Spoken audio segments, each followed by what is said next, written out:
You know, as of recently, I've been hearing all sorts of news about people becoming instant overnight millionaires on this OnlyFans. And seeing as how me and my family are starving ever since the UK tax hike, I'd figure I'd give it a shot. Now, I knew I'd be an instant success. And, not to brag, but I was. Having reached the top 1% overnight, beating out the likes of Amarith and other professional eye ladies, making myself multi-million dollars within the day. Because why wouldn't you want all of this cowboy?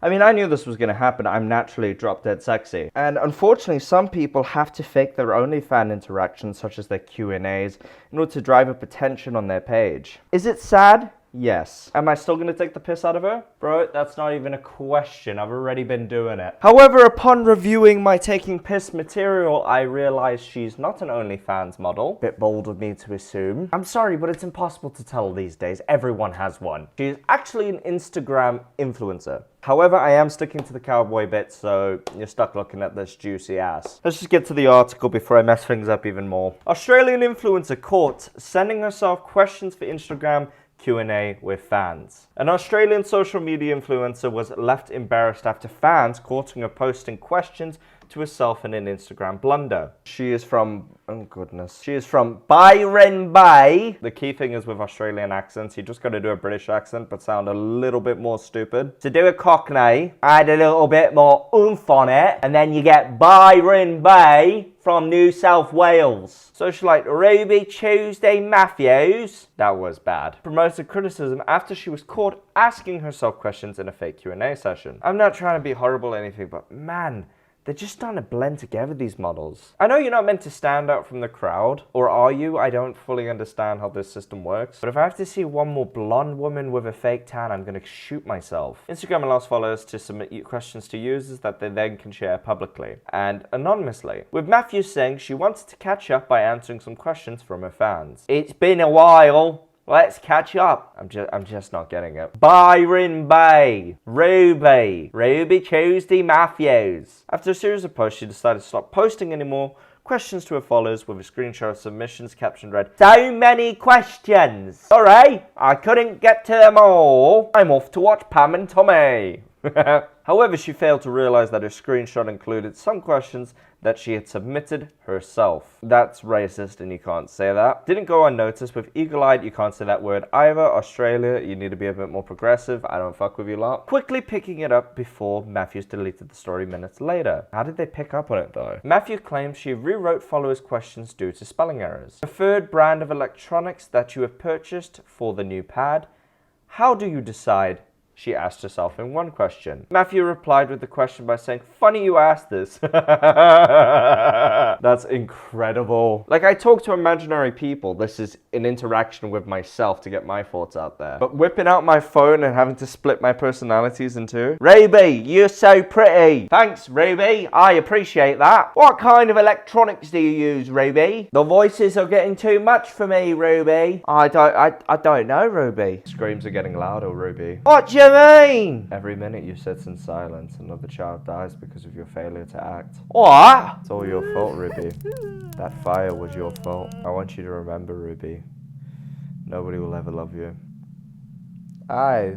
But I do like your bikini though. Thanks, I got here Primarks and Woolies. Funny you asked this, before continuing to advertise major brands. In her lengthy response, I'll keep you updated once we start installing, she replied along with multiple photos of fridges. Fans, let's use that word a little bit more looser, guys. Speculated the questions were setups? You don't fucking say. I mean, what tipped you detectives off, really? It's like me going, "Hey, Dino, I couldn't help but notice you have a really sick cock ring. Where did you get that?" Well, I'm glad you asked. You see, legally, I'm not allowed to talk about it because of the ongoing case. But in my heart, I know it's the right thing to tell you that I got it done at St. Albert's. I'll carry on for 20 minutes while I shove caviar in my mouth and, you know, rub that sweet ad money all over my greasy body. I've got to end it on a weird spot. Okay, setups. To give herself an excuse to advertise for brands. Matthews later claimed the questions were legitimately for followers, but she simply rewrote them due to grammatical errors. I'm sure you did, my love. I'm sure you did. It's not even the old, oh, I'm not actually stupid. I'm just pretending to be stupid excuse. It's my followers are stupid, so I'm just,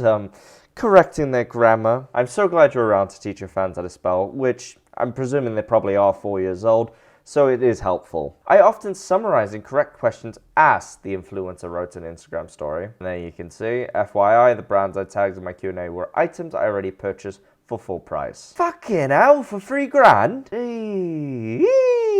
Can't even remember the last time I spent that much money. And yes, I take full responsibility for submitting a Q&A. I often correct and summarize questions asked. She also denied the question about fridges was sponsored. Hey bro, if she spent $3,000 on a fridge, I'm gonna be fucking pissed. Dude, what did you buy? The biggest fridge in the whole of Australia? How are you spending $3,000 on home electronics? Hang on, let me look at this. Bro, what the hell does that mean? So we go back, my understanding is like the whole point of this is she bought a bunch of stuff for her new house. Even so, why would you have to spend $3,000, dude? Bro, I've got a TV, not here, but in my attic from South Africa that's literally 10 years old. You think I'm giving that shit up? Absolutely no. There is no chance that this was not a sponsored post, and there's literally zero chance that she wasn't just faking this crap. I was kind of giving the benefit of the doubt, but that price tag just sends me over the edge. And that's split between her and her partner. What the hell did you buy, bro? The only thing I could see costing that much in electronics is that Boston Dynamics dog, and you just kind of stick one of those pocket pussies on the back of it. This is not the first time Matthews has come under fire. In 2020, Matthews grabbed headlines after she held up a Jetstar flight to enjoy an oyster dinner. No, she didn't. Is she actually big? Hang on. Ruby Tuesday Matthews. She's on like the lower spectrum, right? That's 223K. I always say numbers do not matter, but when it comes to scrutinizing people who have this, you know, what's the word? Image of themselves that isn't exactly fitting their status just yet, it's helpful to point out that that's not that much in the grand scheme of things. Yeah, it's pretty much just paid bot ads. Probably can't read that. Let me just...